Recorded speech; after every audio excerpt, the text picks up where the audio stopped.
It's time to go beyond the headlines, cause I don't put in overtime just so I can headline. Okay, now it's Fox Sports, I'm live with Renee. Going hard every day, sports rapping every play. Different segments for your favorites, coming at you daily with positive vibes. Yeah, we some game changers. Basketball, football, soccer, with different interviews. You never know who may pop up. Listen, only on Beyond the Headlines. This is Beyond the Headlines.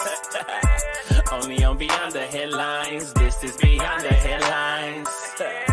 Only on Beyond the Headlines. This is Beyond the Headlines with Renee Washington. Welcome, everybody, to another episode of Beyond the Headlines. I'm your host, Renee Washington, excited to bring you in with another great guest we have today. Now, my Wi-Fi is acting finicky, but you know what? It's been one of those days. Facebook is down, Instagram's down, all these things are down. So apparently, StreamYard is acting funny too, but we're still going to go live and we're still going to have this show because we've got a great guest for you today for our featured artist of the week. Our artist spotlight is going to be none other than Brooklyn rapper MMB Velli, and I am so excited to have him on this week. So StreamYard, you better get it together because we are not going anywhere. So without further ado, let's get into our artist spotlight with MMB Velli. What's up, it's Microphone Rocky, and here's our host, Renee Washington, with the artist spotlight.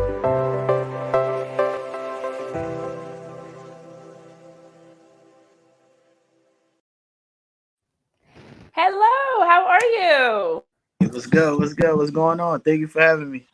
I'm happy to have you here. Look, this has been a weird technology day. It just doesn't want us to be great. I have whatever's going on with my Wi-Fi. As soon as we went live, decided to act up, Facebook, Instagram, but we are still connecting. Thank you. Okay. So introduce yourself to those that are tuned in. A Brooklyn rapper, you're doing a lot of great things on the music side, an up-and-coming artist. Tell everybody a little bit about your music. Well, my music is just like expression and like what I go through, what I feel, you know, my experiences, like my hardship, my triumph, like my faith, me sticking to it, and you know, anybody who's been down in like the mud or the dirt, like I'm just in a walking testament to that. As I try to just like display that in the music, if that make any sense. Absolutely. So you're bringing music that's real. You're sharing music that you've lived, you've worked through different experiences you've actually lived, not just things that are, you know, sometimes people, I feel like, just sing about whatever. You're thinking about issues and topics that are personal to yourself. Yeah, for sure. It's fun though. I just got like a fun little twist to it though. But yeah, that's what I'm bringing. So how would you really describe your music? You know, if you had to, for those that are listening, if you had to really put it into kind of like a genre, a vibe of what you try to bring to share these stories and experiences in a way that's going to get a listener singing or dancing or rapping along, you know, what is it that you really try to bring with every piece of music that you're putting together? Well, I got this thing that I say, like, it's like a mud theory. That's like gonna be like something that I'm pushing real hard, like just like making the best out of your mud. Like you might stomp in it, jump around playing it, but that same mud just like represents like the bottom, the grit, the dirt. So but you get a popping beat, you could dance in that mud, and you and the people just dance in that mud and have fun. So it's just, that's what it is. It's like a mud theory. It's like that's what I'm pushing. I like that of like, doesn't matter. And even mud, thinking about it, like everybody looks at it as like dirty and bad and this and that. But it's like, no matter what, we're going to dance through it. We're going to be able to have that same vibe, good, yeah, bad, anything in between. But what really inspired you to try to make, you know, music that is so real and so authentic? You know, looking at your own experiences, your upbringing, growing up in Brooklyn, I'm sure you've got, maybe it's either stories or experiences that kind of led you to this point. So what was it that kind of really allowed you to realize this is what I need to be doing and this is what I need to be rapping about in my music? Really, like, it was always a thing for me, but like the pandemic just opened my eyes a little bit more, like, because I think we all went through that together, if that make any sense. It was able to, the pandemic, we was able to see who was who. Like everyone was like real transparent. Like everyone's hardship was everyone's hardship. So I think the only thing in them moments is just like just talking about what you going through, because you never know like what someone else is going through. So, you know, that's what kind of got me going on that, and like sticking to it. Just making it fun is just that's the part of it that it becomes like a science, because you know it's not really that cool to really, you know, just, you know, share your experiences and all that. People want to dance, people want to be trapped out all day. So like making it fun is just like that science to it. But I figured it out. I got the formula. That's so accurate. Like everybody's looking for music that's gonna have you dancing or feeling one way, but you know, you also want to bring that music that is real, that is Yeah, gonna help people be able to like understand that they're not the only one going through something. You know, you've been through things. And I know something that I definitely want to get into is the fact that September is National Recovery Month.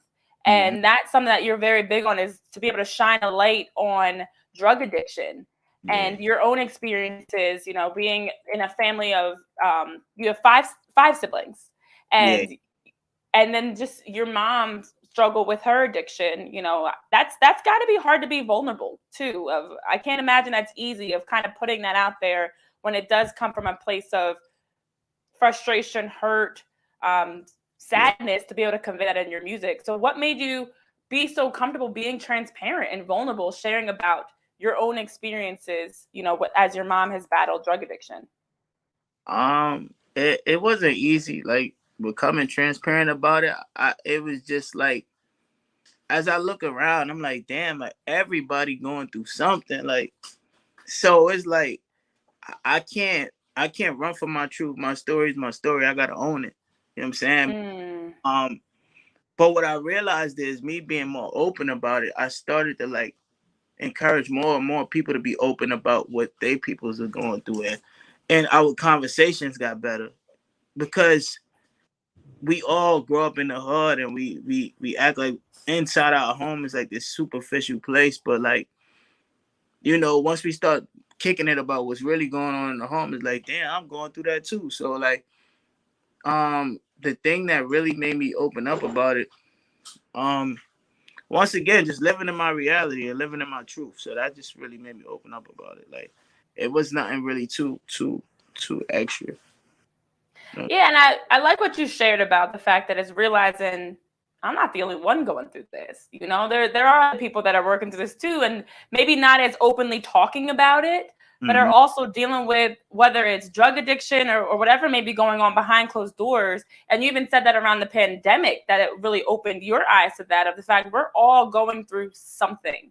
Yeah, And so for you to be the one that's like openly talking about it, and even look, I'll take it a step further. In the Black community, we had these like unspoken rules about what we should and shouldn't be talking about: mental health, drug addiction, like these norms that we feel like you're not supposed to talk about it. Even things as like cancer, going to the doctor, like we are still working through as a community, as a Black community, overcoming these, like, I don't know where these, well, I do know where these come from, but overcoming these mindsets of like, I can't talk about this. And if you do talk about it, now it becomes more real, where it's the opposite. It's very real, but we yeah, need to talk about it because we need to shine a light on it. yeah. It's a lot of things is taboo in our community, and that's kind of what made me open up too about it. You know, it's just a lot of things we don't discuss, and I think we need to start discussing these kinds of things. And addiction is real, and it could be addiction. That I think what made me more comfortable is that me knowing that there's a whole lot of different types of addiction. So like, I Hmm. going for a drug addiction when you got like a maybe like a sex addiction, or like maybe like a, who knows what kind of addiction. There's so many types. There's so many types of addictions. Like, so, you know, I think the topic of addiction, and speaking about addiction itself, like, is something that we need to discuss as a people also. That's a really good point. I mean, there's levels to it. It's not always just one or the other. So being able to talk about addiction and working through it is a good first step of acknowledging that it exists. And September, I know we're already into October, which is insane, but September, as I mentioned, was National Recovery Month. And I know you were a very big hugely advocating for just spreading awareness. So can you share a little bit more about like what you were doing specifically in September that was maybe even different from other months? And then we'll go a step further and how you're going to take that. Look, we have a lot of things that have a month. We have a lot of things that have a national day, national month of whatever. But addiction doesn't just happen in September. It's a year-round struggle. So what have you been doing in September? And then what are you doing to make this a year-round conversation that people are able to have around addiction? I just been I've been talking to a lot of the younger homies in the community, bunch of the younger women, the younger girls, and just letting everybody around me know, because what I noticed is right now it's a huge thing in hip hop, even too, our culture, the perks and the lean and the Xannies, and everybody just going off, they naming all these types of things. But I'm realizing that we are so we're going through so much trauma, and we need to ease that now everybody's on something, and I'm yo, damn, you too young to be just out here like that. You looking for 1 million Adderalls a day, so I just been talking, just been real vocal, putting a bunch of people to the side, yo, you don't look right. If I see one of my homeboys that just ain't right, I'm just expressing it to them, letting them know, gotta get it right, gotta pull it together, we got purpose. You know what I'm saying? These things is to take away our purpose. So that's kind of what I've really been doing, But I take pride in making it look cool. Cause if you don't look cool, nobody care about what you talking about anyway. So when I'm talking to them, it's a way that I do it too. I got a little trick that I do too with a bunch of the younger homies and stuff like that. I'm able to come down to where they at. And I'm not saying coming down in a condescending way. I'm saying coming down to I meet them right where they at. So I just do that well type thing. And I like that, because as you're sharing, it's understanding how to empathize with them, and you don't have to do that in a condescending way or where you're kind of dismissing what they're going through, but you can empathize with them in a way that allows them to see, I'm sorry that you're feeling this, that you're going through all this. I'm sorry you're working through this addiction, and we're going to work through this. I'm going to be there for you. I'm going to support you. Yeah. And even just providing other ways out. Look, when you look at the amount of people, I mean, obviously you are a rapper, looking at the music industry as a whole, but beyond that, entertainment, the people we've lost, Michael Jackson, Prince, DMX, recently, Michael Williams from The Wire, the actor, when you look at all the people, and the list goes on and on, Whitney Houston, on and on from there, over the years of big name people that we have lost around drug addiction, overdosing. It's insane. It's terrible. A lot of people that we're losing too young, and we say the same thing every single time. Oh, they're too young. We lost them too young. Okay, but when are we going to address the rest of it? We know they're too young. We know that there are a lot of people struggling with this addiction, but it's more than just that, than just waiting until they pass or until they're too far along that you feel like you can't help them. So I'd like to get your thoughts on what, you have been doing work with the youth, as you're mentioning, whether it's even just having a conversation with them or just finding ways to connect with them to let them know there are other options, but, if you are working through any addiction. So what have you been doing around that too, just to encourage alternatives? The first thing I do really well is I like I said, I meet them right there and I let them know, you got to reassure, you got to let them know, yo, we all going through some sort of trauma. We all need a gateway. Music just so happened to be my gateway. You know what I'm saying? That's the way I find peace in that solitude to escape, my trauma. So I just express that to them, find a gateway. It's okay that you're going through what you're going through, because someday you're not gonna no longer need that. But just find that thing that find another gateway, because this gateway is destroying you. And you looking destroyed and you looking defeated. You're not stand a fighting chance to be impactful in the world and live your true purpose. So I think that's what that's really how I explain it, for real. Yeah, no, that's a big point, as you're sharing, of just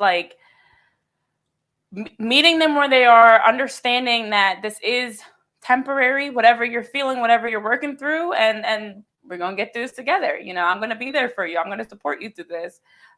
Because drug addiction and any addiction, like you said earlier, because there are others. I know we're talking heavily about drug addiction, especially since September was National Addiction Month and Recovery Month, as we're talking through that specifically. But as the calendar year changed this past weekend, we're still talking about all addiction because we want to bring awareness and shine a light on it. So, you know, as you talked about, you were in that situation. You were growing up around a parent that was battling with addiction. What is your advice to someone else that's in that same spot? I know you talk about finding your outlet, but when you're in it, and again, I'm sure you can agree to this, when you're in it, it's not that easy of figuring out what that outlet is in a healthy way and being able to figure out a way to do something that you enjoy that can help you escape, you know, the addiction that you're surrounded by. So what's your advice to someone that may be in a similar situation? Well, what I would tell anyone like younger than me that might be in the same situation is that learn to accept trauma because it don't stop. It don't stop. Like since we born, it's like it's gonna continuously be pushed in our face. We're gonna just keep dealing with it and going through it. So once you realize that, you know, like things are gonna be traumatic. You know what I'm saying? You get to deal with it easier. You get to like not look for something to lean on and take you away and misdirect you from your true purpose on earth. I say it like this, like anything I've been through in life, it like made me who I am. So I look at it as like a blessing. That's another reason why I'm able to talk about it, because like it helped me. It didn't hurt me. Mm-hmm. You know what I'm saying? When I talk to my mom to this day, like she's so powerful. She's so like she's so resilient. She's so like she just keep fighting. You know what I'm saying? Right.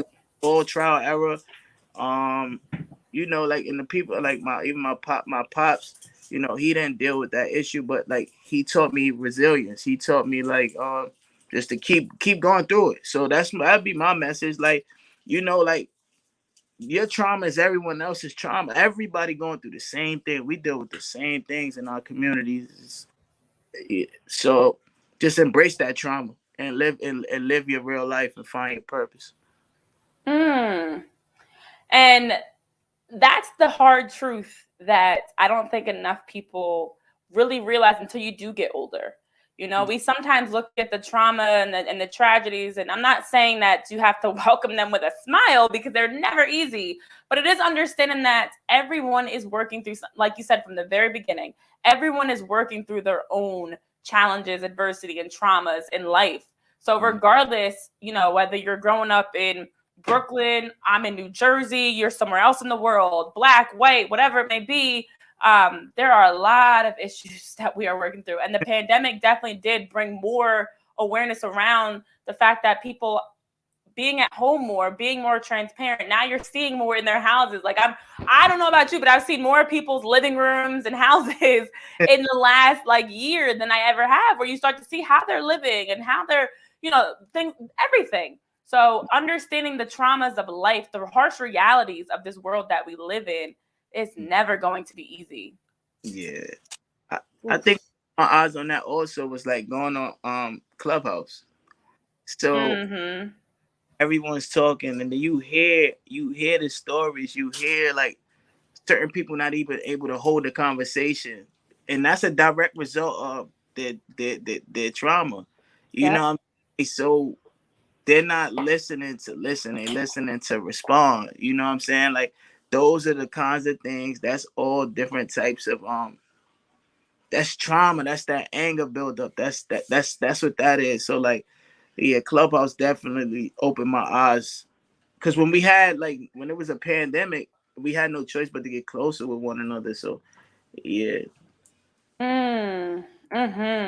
And that was a good point. Like we were having more conversations. So even though we were virtually disconnected, I definitely felt like I connected with a lot more people, whether it was having like conversations like this or Zooms. There were like Zoom hangouts that I was now doing where I'm seeing people that I haven't been able to see Clubhouse, whatever, Clubhouse actually took off and then was done all in a matter of like months. But but seriously, those were outlets where we could now connect with people, even though we were not connecting face to face, and have some of these conversations.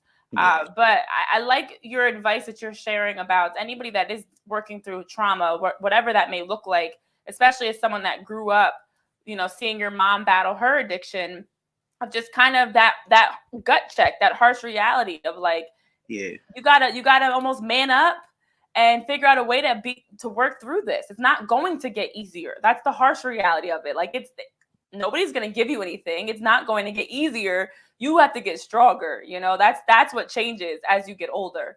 So transitioning from your youth into, as you're growing up and getting into music, and now being able to have a voice and have a platform, and you talk about looking cool. So now more kids, and it's so sad, it's the truth. More kids may like listen to you if they think that you are cool MMB Velli versus just Joe Schmo off the street.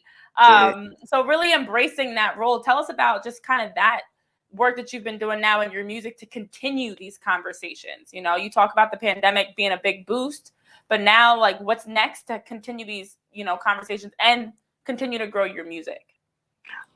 Staying relevant, staying fun, staying active. Like, as long as you stay in the game and you able to like throw around the back pass or catch an alley-oop dunk and smell it when you catch it, or wear a certain hat a certain way, or like go, as long as you able to like do all of that, like you stay in the game. That's kind of like a Fabulous. Like, he stays in the game, like Jay-Z stays in the game. Like any artist that that's been around, I just watch them because they reinventing and keep reinventing and keep reinventing. As long as you reinvent, you'll forever. It's like you'll be forever young, like Hov said. Like. Yep, that was it. Forever young. I want to be forever young. Just continuing to find ways to be relevant, continuing to find ways to make music that's going to appeal to a lot of different people, whether it's the next generation or different type, whatever it may be, and finding ways to not get stuck in a box. I agree with that.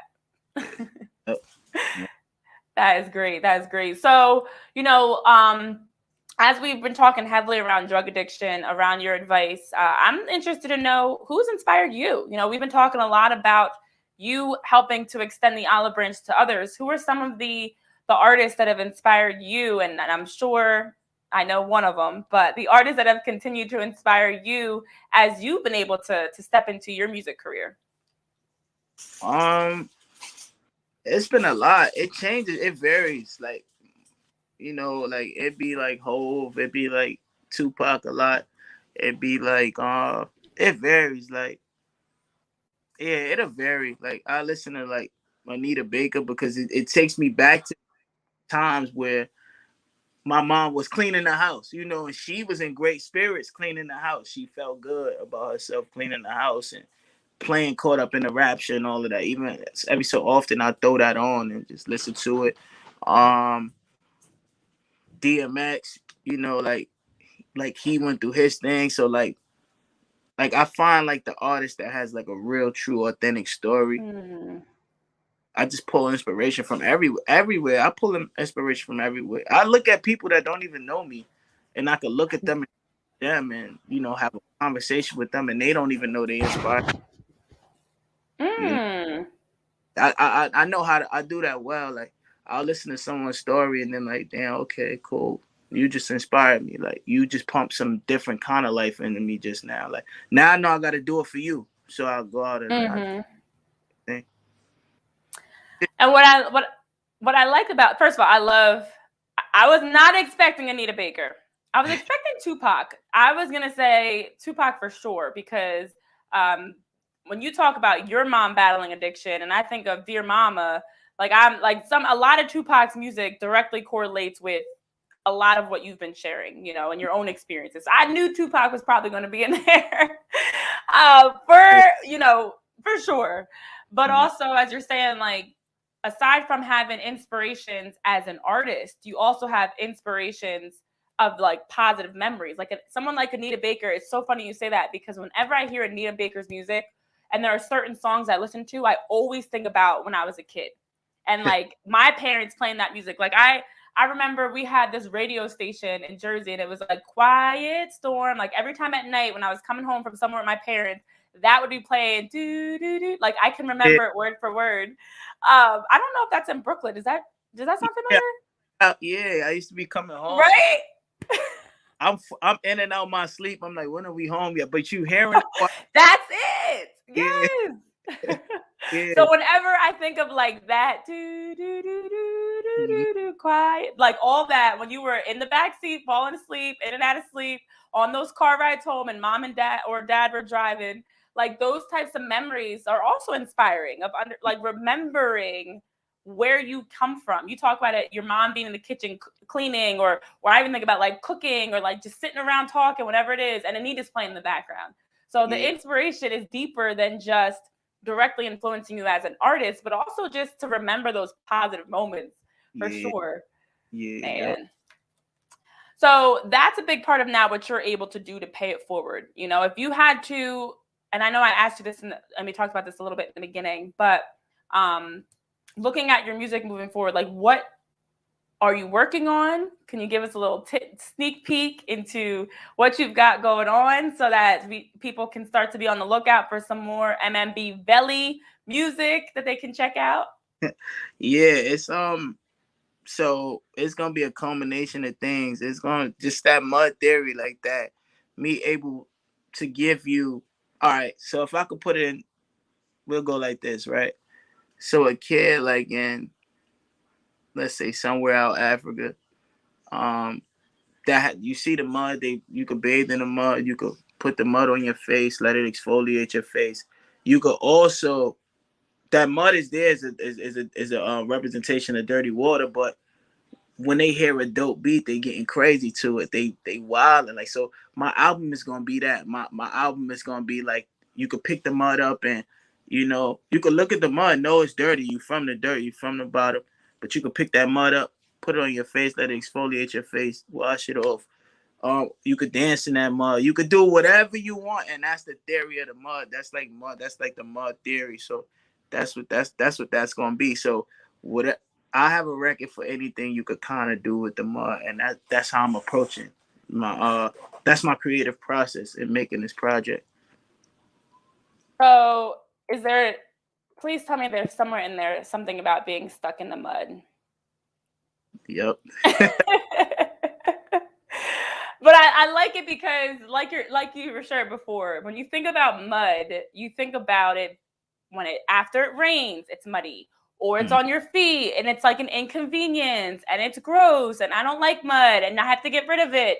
But also mud does exfoliate, and mud does, or you like, I used to love, we're talking about memories. I used to love going out when it was raining with my rain boots on and stomping and splashing around in the mud, or building. I used to make mud pies, like little mud, whatever. Yeah. I was clearly a tomboy. But I used to like play with the mud is what I'm saying. Like that was fun. So it's all about perspective. For one person, they may look at that mud and think, "Ugh, it's raining, it's muddy, I'm gonna get my shoes messed up." But for somebody else, they may look at that mud and think, "I'm gonna go splash in that mud and I'm gonna have a great time doing it."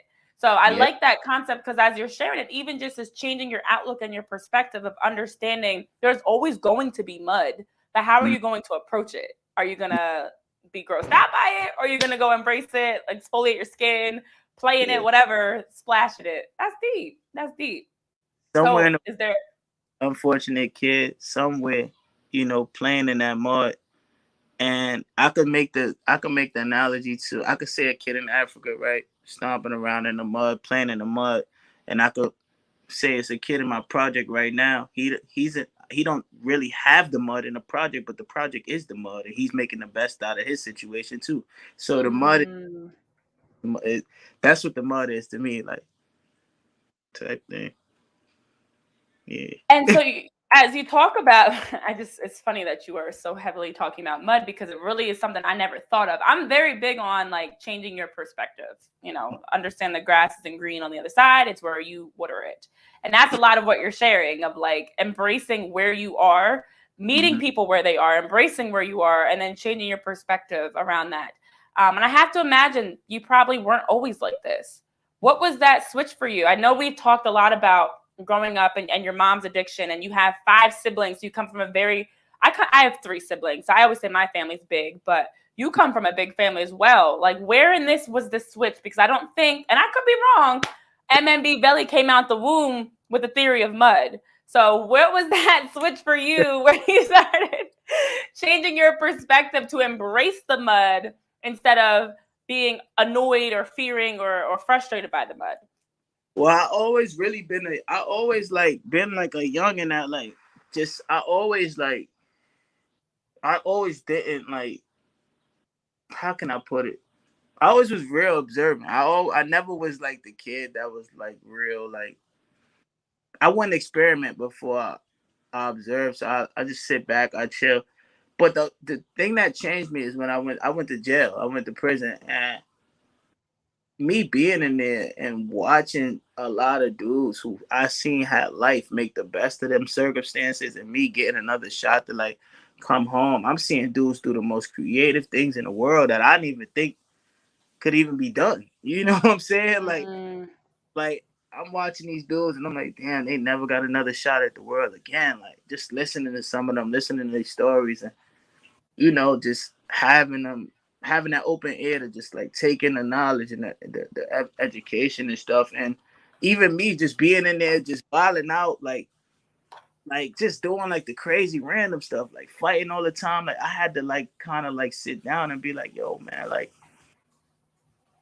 like shit, like I have to like I'm in here.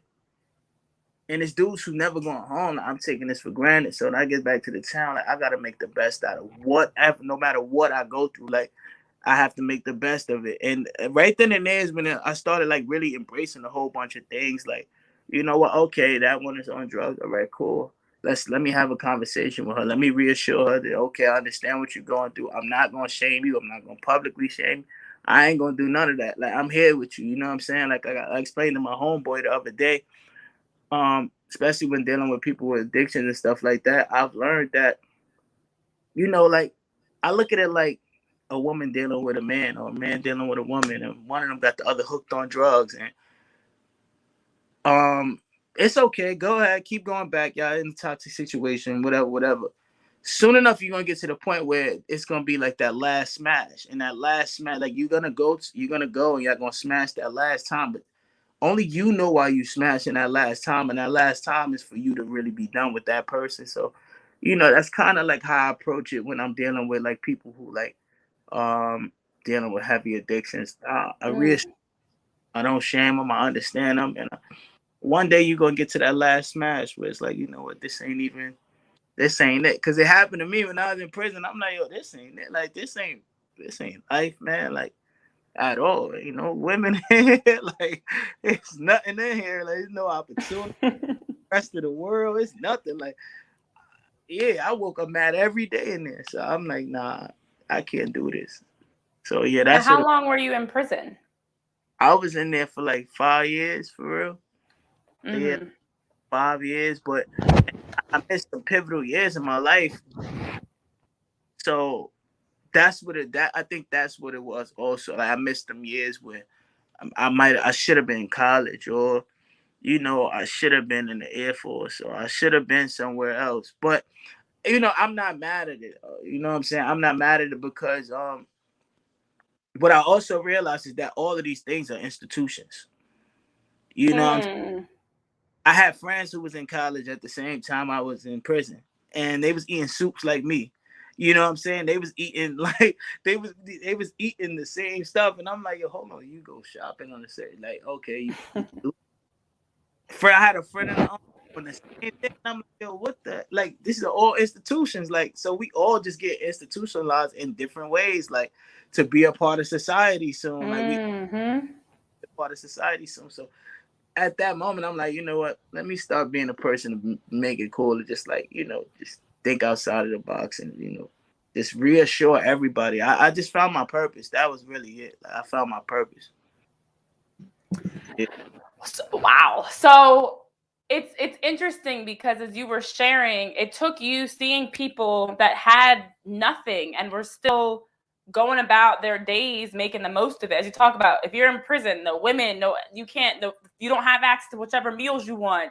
You don't have, like, you are limited in what you do have access to. And now that forced you in that time to have to really like realize, okay, you know what? It could be worse.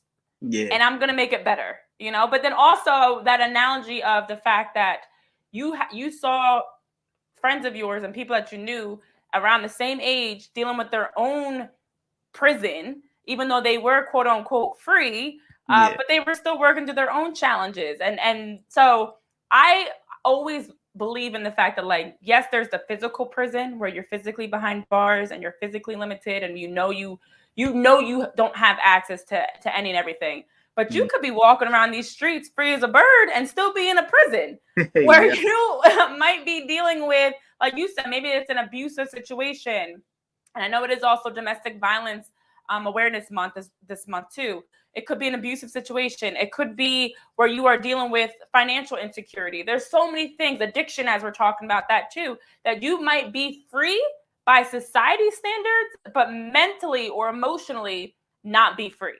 So that's the part about when you say change your perspective, it's even understanding that the limitations are mental. You know, you could be in prison and you might be living and doing more than somebody that's walking these streets without any chains or shackles or bars around them. So I like that because it does give a perspective on both sides, how you were in prison, seeing other people around you, other guys around you that were making the most of that time. And then also on the other side, people that were quote unquote free, going to college, doing all the things that society tells you you're supposed to be doing, but they still weren't free. They were still dealing with their own, whether it was eating soup just like you or whatever it was, still struggling with their own emotional prison in that sense, or financial prison, or whatever it may have been that was blocking them. Yeah. Ooh, that's powerful. I agree. That's with Bianca.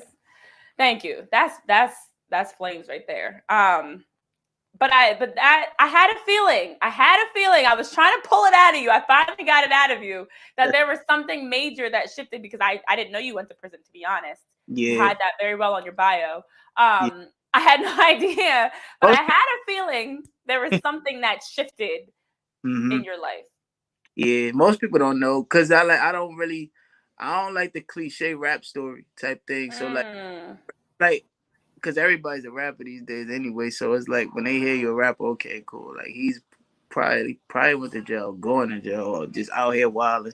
And rappers is really like, everybody's a rapper. So I don't know. I just don't be liking the cliche rap story. So I really like a person to really get to know me first for who I am. And I learned that in prison also. Like most of the like guys and stuff, they got to know like who I was, and they get to like really know you. So, and then they be like, damn, like this person, you not even bad. Like you just ended up in a messed up situation type thing. Yeah. Yep, that's it. And Lord knows that happens, especially as a Black person, you name it. The list goes on and on. Wrong time, at the wrong place at the wrong time. Things. Yes. But that is definitely a cliche, because everybody wants to be a rapper or a reporter. I'll flip it, because I'm on the other side of this conversation, and everybody wants to be a reporter too and host shows. Like you don't want to be like everybody else, and that's actually something that, as you're talking through your music and your theory of mud and your perspective, I can feel that from you, where you're not trying to just be another stereotypical rapper. You're trying to literally change the game, and I respect that a lot. Yeah. So it's gonna take a longer, but I'm gonna get there. Of course. It's a marathon, so you know what I'm saying? Well, how long has it been? Because as you mentioned, you were in prison for 5 years. The pandemic hit. I'm trying to put the timeline together here in my head. But how long have you actively been pursuing being a rapper? Then I came home in like 2012, but I was on like paper, so like I had this whole business plan mapped out. My little cousins, they was getting it in. There's a rap group called MMB in high school at the time, so like I had a lot of connections, and I was already rapping like prior to me getting locked up, but nothing serious, just like, you know, just in the house, just making whatever. But I started like finding out how to book these shows. And I would just hit these shows up, and I would just do anything to get my little cousins in these shows. They like 15, 16, and it started blowing their mind. They going to shows in all these popping places in New York City, then going to school the next day. And they like, yo, my cousin, but they had a group called MMB, rap group. So that's what the MMB is before the Velli. Like that's my team, MMB. So yeah, so like yeah, they had the team to play MMB or whatever, and we just took it everywhere, and pretty much that's what it was though, like for real. Yep. Wow, I love that. I love that. And also the fact you had it's a family thing. It wasn't just about you. You know, Yeah. you were. That's why the MMB is before my name. It's not after, because that's my brand. That's what it started. That's what started me up. Like, you know what I'm saying? My cousins doing their thing, they inspired me. Like being younger than me, they inspired me, you know, just like, and I'll never take that out of my name. That's like in front of my name. I put that before I put myself type thing. I'm a representation of that brand. So, and our brand, that this beautiful thing we created. So yeah, that ain't going nowhere. It's MMB forever. Love it. Love it. All right. Well, I have really enjoyed getting to learn more about you and hearing about all the great things that you're doing, and the fact that you are out here not only growing your music career, but also heavily advocating for awareness and conversations around drug addiction, not just in September for National Recovery Month, but year round, and making sure that others are aware, especially having experienced it yourself growing up, seeing your mom battling addiction, to now pay it forward and inspire others to be able to work through it too. So I know you mentioned your Twitter, for whatever reason, is not up right now, but it will be back, I'm hoping. I don't know. Where can people follow you besides Twitter? You can follow me on Instagram, mmb.velli, mmb.velli. My Spotify is MMB Velli, exactly how you spell it. YouTube, MMB Velli, Apple Music, MMB Velli, like and just run them numbers up on there. Just catch a feel for where I'm coming from. I got a project called Stuck at the Bottom that I released during the pandemic, and I listed it as an R&B project. That album is really just a vibe. I just tested my creativity. I recorded everything myself. I mixed, engineered everything myself. That was the first time that ever happened, and I did it as soon as we got locked down. I just like, you know what? Let me just do this. And surprisingly, it's a dope project like that. A lot of people really, really jack. So Stuck at the Bottom is one that it'll kind of be like an introductory piece to like where we about to go with this next project type thing. To be stuck in the mud. Yeah. From Stuck at the Bottom to Stuck in the Mud. You ever see those artists that I feel like all their albums are kind of the same type of vibe, like stuck in the bottom, stuck at the bottom, stuck in the mud, stuck in whatever. Like you just continue making a stuck brand. Just keep going. Because I think what I want to push that the narrative, like I want someone to look up and be like, damn, this nigga ain't really stuck. You know what? He ain't stuck. He out of here. Mm-hmm. You know, the trick to that is I never was stuck. You know what I'm saying? I never was stuck. Like I already freed myself before I decided to make this project type thing. Just like you never stuck in the hood. Like you just gotta free yourself, like you said earlier. So that's the trick to it. You never really stuck. You know what I'm saying? You were stuck as you make the best of it. Yes. There are physical prisoners, and then there are mental and emotional prisoners, and don't be either of them. Don't be any of the above. You want to be free, and you want to be able to walk these streets physically free, but mentally and emotionally free. Don't be a prisoner of anything. If you got nothing else from today, MMB Velli is telling you, don't be stuck. Don't be free. Yep, for sure.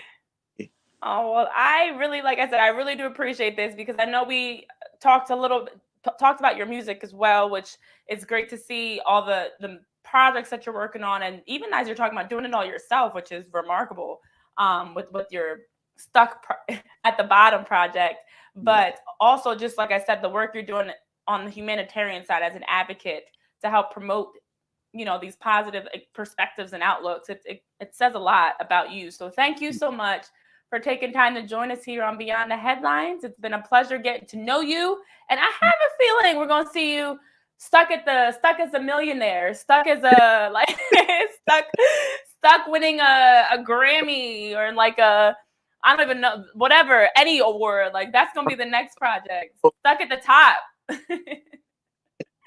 Nah, but a win for me is a win for it's a win for me. It's a win for everything. It's a win for the culture, and I plan to win it big. Like, just to restore that real, authentic, great story. It be hard because it's a fine line. You know what I'm saying? Like, they say if the story bleeds, it leads. And I'm not like one of them dudes who, like, my story is a dope story, but like, I'm not out here beefing with nobody. I ain't in competition with nobody. So, you know, it's gonna take me a little while, but I'm gonna be there. I'm there. You know what I'm saying? I'm here.